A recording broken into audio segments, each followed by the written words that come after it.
we about to have a lot of hurt feelings in here. We about to have a ton of hurt feelings in here, guys. Yes. Thanks for closing the door. You're so nice. Hold on, guys. Look at this. Look. Oh, she ugly. But anyways, guys, man, I got some news. I started to cry a little bit. All right, determined veteran. I thought about you. But right now, guys, sadly, all right, sadly ending production. Ford is sadly ending production of the Gt350 and the Gt350R. Okay, I really didn't care about Ford. Then I met a friend, alright, determined veteran. He has a Gt350 and his twin turbo. I want to say probably one of the only twin turbo ones in the country, man. One of the only, alright? Again, like I said, guys, you know I'm a Chevy guy. ZL1, 6.2 liter supercharged V8 all day, every day. I'm not really the biggest NA guy. But those are some pretty sweet cars. They're great NA, very high RPM revving vehicles created by Ford to be track beasts.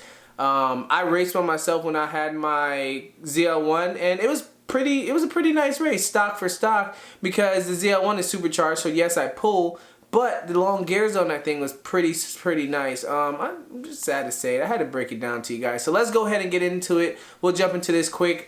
Thanks again to Cars and Drivers Reports posting this information about Ford's sad, terrible news about the Gt350 and the 350R. So right here we seeing that it's saying Ford will no longer offer the naturally aspirated manual only muscle car in favor of the 760 horsepower supercharged Shelby GT500. Alright, so Ford has announced that it will end production of the Mustang Shelby GT350 and the Gt350R, and it will be coming this fall. So this fall is when it is done, finito nada. So to give you guys a little tip, the Gt350 and the 350R is powered by a 5.2 naturally aspirated V8 doing about 526 horsepower and 429 feet-pounds of torque. Big save the manual, guys. Yes, it is manual. It is only offered in a manual, okay? Manual. See what I did there? It's for men. But not to be sexist, it's for everybody because it's hashtag save the manuals, okay? So, sorry to hear that. You know, again, I had a manual, so I respect it, I understand it. But when it comes to racing, you cannot beat a automatic transmission. You cannot beat a computer, and that's where it all is, okay? So it started to phase out. Maybe the sales were identified by Ford that the car just wasn't selling. So, hey, let's move on to bigger and better. The Gt350 is a 5.2 liter supercharged motor, and it has been selling to hell, and it's been doing great. So, therefore, they're probably focusing on something like that as well. Gt500 is a Shelby supercharged, but it has a dual clutch. So what we're saying is, now you're done with the 350 and the 350R with your manuals. Unfortunately, sooner or later, there will be no longer any manual Shelby's GTs or Shelby's 350s or whatever coming out, okay? They're going into dual clutch. They're going into automatic transmissions. And like I said, it's not that they don't like it. It's just the new. It's the norm, okay? Camaro is a muscle car. Does it really look muscle? It's like a sports car. You know, the Corvette's supposed to be a sports car, and it's really C8 looking like a supercar. So we're adapting, we're overcoming, and that's just what it is. I mean, sooner or later, I guarantee, mark my words, I don't care if it's 10 or 20 years from now, these muscle cars will have electric motors up front to help with launch, because we know Dodge, Dodge, Ford, and Chevy itself. The biggest thing with these muscle cars is we're big, we're heavy, and when we spin hard. So we got to beat that, right? So people don't abandon us muscle cars and go into sports cars or go into exotics because they want a faster launch. So just peep game and stay close. Watch. Will you shut up, man? So I'm going to read you guys a few things from Shelby themselves. Hold on, let me let it focus.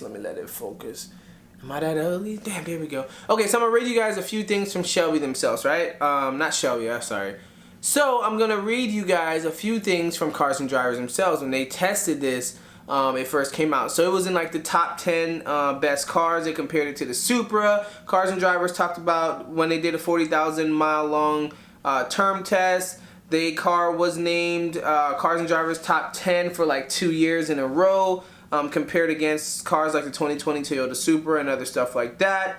They talked about the Gt350. They tested the launch. They did a 0 to 60. It did it in 3.9 seconds for them. All right, not saying manufacturer time or whatever. 3.9 seconds for Cars and Drivers. And also they did the quarter mile in 12.2 seconds at 119 miles an hour. So that's a few facts if you guys don't know much about the GT350 or the Gt350R. Those are some facts, okay? That's not bad. I think 3.9 for an actual aspirated sounds good because my factory is like 3.4. And I think I got it below that. I got it to like 3.3, 3.2, or yeah, I'm pretty sure I did. Let's just stay with that. So why? Biggest question, why, right? Why would Ford do such a thing? Why would they stop the 350? Why would they stop the Gt350R? Okay, so what we're seeing here in a statement from Cars and Drivers, it says, Ford did this to make the way for new additions, to excite the passionate Mustang, you know, fans and people coming in. Every year you're going to gain or lose fans. So for 2021 model, they're going to introduce, we know, the Mach 1. I did videos on that. Go ahead and check that out. They're also offering a limited edition Gt350 Heritage Edition. Go ahead and check that out. Which features a livery-like original 1965 Mustang Shelby GT350. So if you're into that old school kind of look, old school outside, new school inside, maybe that's something you want to look into. It also says the Ford Mustang Gt350 returns to the Mustang lineup in 2015, and in 2020 the model start at $60,335.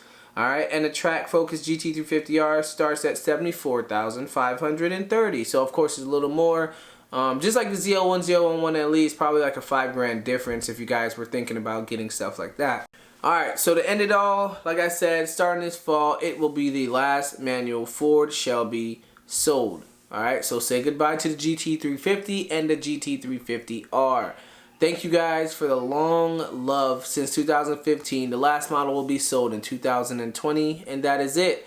Guys, tell me how you feel. Let me know what you think about it in the comments below. Hopefully, become bigger and better. We know the Mach 1, I've done a video on that one. It's pretty quick as well, and that's what they're moving to, man. If you don't want to be left in the past, as you've seen in one of my latest videos, California is banning all electric vehicles, or banning all gas vehicles, I'm sorry on that. So now the automotive industry has to grow, they have to learn, they have to adapt, and they have to continue to please the government, the ecosystem, the environment, all these freaking nerds about saving the turtles, but also try to please the fans on a car enthusiast kind of world. So thank you guys for your time. Thank you for clicking on this video. If you got another time, you got to click off. You might as well click the like button. If you didn't like the video, click the unlike button. You know what I'm saying? Or click the no-go button or the bad button or whatever. Just do that, alright? Let's grow the family. Let's keep it growing. We're doing good so far. So go ahead and subscribe to the channel. That thing down there that says subscribe, make it red or blue, whatever color it turns. And until next time, I'll see you guys in the next video. It's Josh here with Super Sport Enthusiasts. I love you, I respect you, and I damn sure salute you. Peace.